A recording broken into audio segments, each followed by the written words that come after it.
Welcome to Psycho Autos. Have you ever seen your check engine light start flashing while driving, and then suddenly stop, making you think everything is fine again? This is one of the most confusing warning signs in a car, because it doesn't stay on all the time. It comes and goes while you're driving. But here's the truth: a flashing check engine light is actually a serious warning that your engine is misfiring.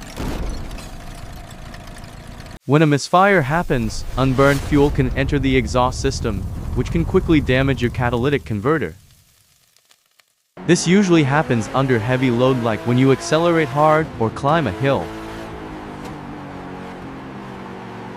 The most common reason is a misfire caused by a bad spark plug, ignition coil, or spark wire.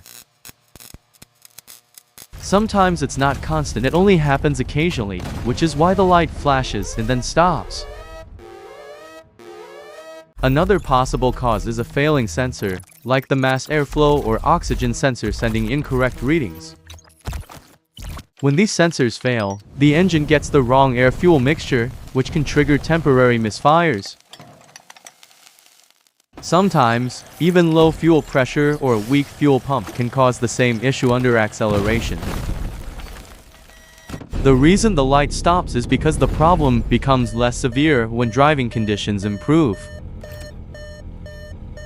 But even if it turns off, the problem is still stored in your car's memory, so you should scan it before it gets worse.